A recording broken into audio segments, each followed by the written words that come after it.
Welcome to the panel show's Down the Track program. We're coming to you from Sydney Dragway's Chairman's Lounge, the morning after a very hot Santos Summer Thunder. We're going to be talking pro alcohol today, and on the panel we've got Steve Reed, Rob Ambrosi and Brett White, all pro alcohol funny car drivers. Well, welcome guys. Thank you. Hey, Rob. Now Steve, you're on a bit of a run at the moment. You've come here to Sydney with the championship lead, and it's becoming happy hunting ground for you.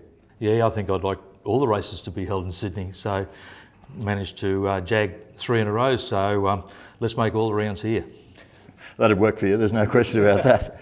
Rob Ambrosi, your greatest challenge this weekend was actually getting to the place. Yeah, we had a big drama, mate. On the way here, my truck done a gearbox in Gundagai, so we had to tow everything back to Melbourne, which we were well and truly in New South Wales, and repair that, and then the next day get back into the truck to go pick the trailer up, which was left in Holbrook, and then try to make this meeting. So it was a big feat to get there, but we did it, and we were here, we got here. So sleep's been a bit of a premium? Oh yeah, sleep was there's not much sleep, but I did, but yeah, very little.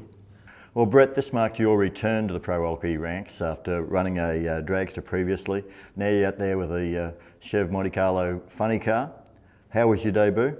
I thought it went okay. The expectations that we had leading into it weren't, we knew that we were going to be up against it, but just to get all the boys back working on the funny car together and me getting used to driving a funny car again was a bit challenging at stages, but no, we think we had a successful weekend. Well, the heat was the biggest discussion of the weekend. We saw temperatures 38, 39, touching on 40 degrees centigrade, over the 100 Fahrenheit in the old scale. How challenging was that for you, getting back into the swing of things? Not really. The heat doesn't really bother me. It was more just acclimatising myself to everything that's happening in the car. We just found little things with the steering. That's too direct for me, so we've got to slow that down. But other than that, other than driving the car's the easy part, sitting in it, you get to relax. It's the working on it in the heat, as you guys would know, that's the problem.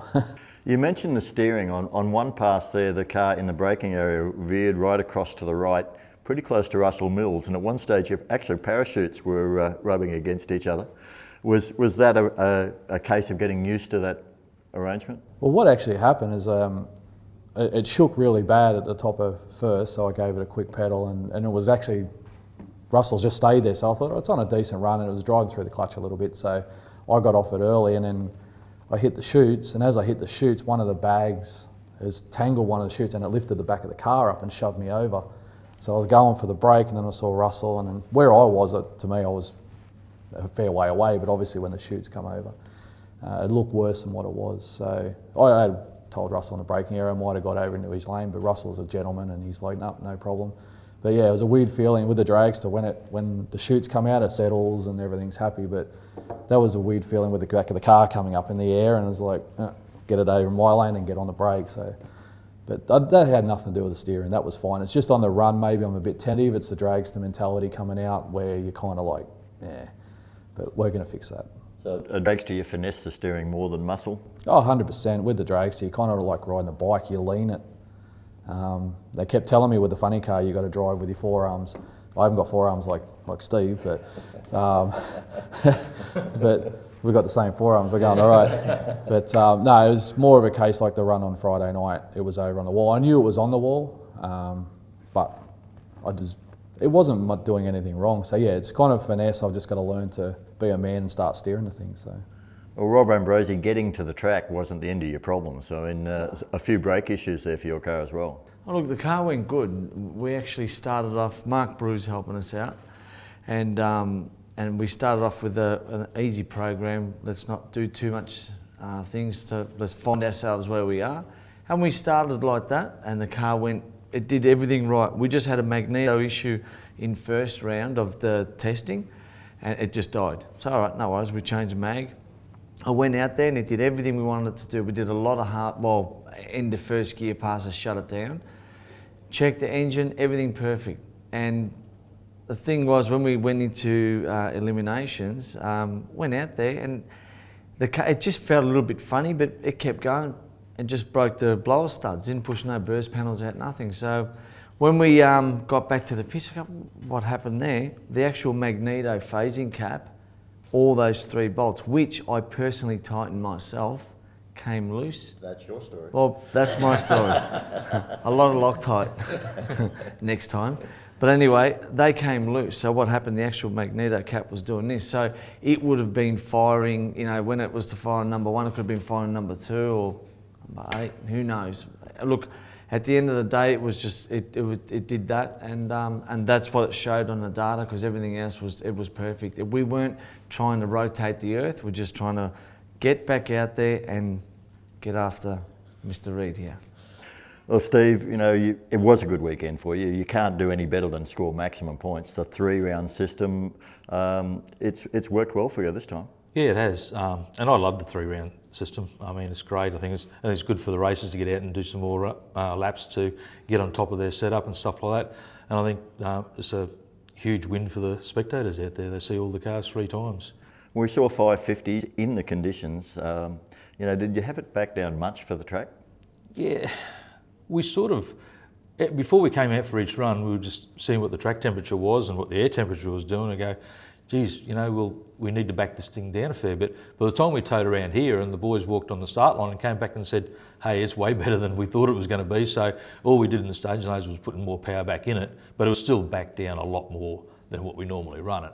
I was pretty happy that the car ran some 550s in those conditions. It did it really, really, really easily. So.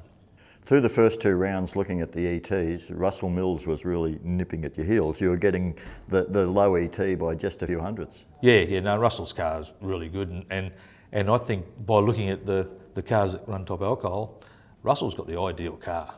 I mean, it's got a lot of weight on the back wheels with the length, the wheelbase that he's got. It's a good combo, that. I mean, you know, I'd be pretty excited to run something like that myself. So you're going to cut the front of yours off and just... No, you're pretty cool, but no. Okay, so it's put you in a good championship position. Obviously, I think about a 53-point lead after 2 rounds. Still a long way to go, but it's been a while between drinks. What, 1994, your last championship? Yeah, 1994, that's a long time ago, isn't it? I mean, yeah, it'd be great. I mean, but championships are fantastic. Something you can hang your hat on. Doesn't pay any bills, or many bills, but it's definitely something everybody strives for. And yeah, it'd be great to have another one. But it's probably a bit too early to think about it. Oh, geez, I don't even think. I mean, you just said there now, 50-odd points difference. All I knew was I would be leading the points. I don't count points, you know. Pretty unusual to be in the lead, though. Rob, you've got to go back, regroup after this one. Are you going to continue with Mark Brew from Proforce and follow that program? Going to continue with that program. No, none of that was any of his fault. It was no one's fault. At the end of the day, it came loose, and that's all that we could see that caused what it done. It didn't do a lot of damage, but it did do some damage which we couldn't come back out for the next run. But we're going to get ready now and head to Queensland and do the Easter round and see how we go. You know, that's all you can do. You've got to pack up and go. At the end of the day, you know, things happen. No one got killed, no one got hurt. That's life. Reedy won again, but you can't hold that. Well, we're going to try really hard. Got to get after. We've got to stop him from doing that. But look, at the end of the day, he's on his game. You know what I mean? And we're chasing him. So. I can't run very fast, so you can catch me pretty easy. Brett, you know, as a debut, I think you heard a couple of piston, the ring lands in a couple of pistons. That's not a bad bill for a race outing. No, it's relative. That's probably the cheapest part of the engine, really. But you know, we'll get the car back to the shop and pull it apart and go for a few things. Work on the tune-up a bit more. And I don't know about you, but I might start lobbying to put 100 pounds on him. Yeah, we could do that. If he can run 550s in the heat. Buy him a few more Coronas and it'll happen naturally. I think I've got 100 pounds on you now. And is travel on your agenda, Brett? Once we're up to speed with a few things, we've got to finish our trailer just to get to the meetings. So that's our next agenda. We'll do that. We'd really like to start travelling, but you know, as most of us, we do it out of our own pocket. So you know, we'll go and work hard and get some money together to go. We'd like to do, you know, the winners obviously, but that is in the future. Yeah, we'd like to go and mix it up with these guys, and I'd really like to get the car to Willowbank. That's my goal, but I never got to do it with the dragster, so I want to do it with the funny car and, you know, mix it up with these guys and have a good time. Well, the car count in pro alcohol at the AC Delco East Coast Thunder back in November, it was a little low. It's built up for this event. Looking forward to say Easter, Steve. I think we'll see a lot more of the Queenslanders come out there. Oh yeah, we will. There's probably 6 really good quality cars in Queensland, and the guys don't normally travel, so they're not here this weekend, but I'm sure they'll be at the Easter round and the Winter Nationals. You know, we lost 3 fantastic cars off the top of alcohol with Gary Phillips out at the moment, and Steve Ham switching to Slammer, and John Canulli not racing at the moment. So 3 quality cars gone from the top, but there's plenty there to take their place, you know, with people like Brett coming in and stuff like that, so the numbers will build. Of course, Gary Phillips isn't lost to the sport. It's just because he's running a reduced program at the moment, so we don't know whether he's got plans for Easter or not.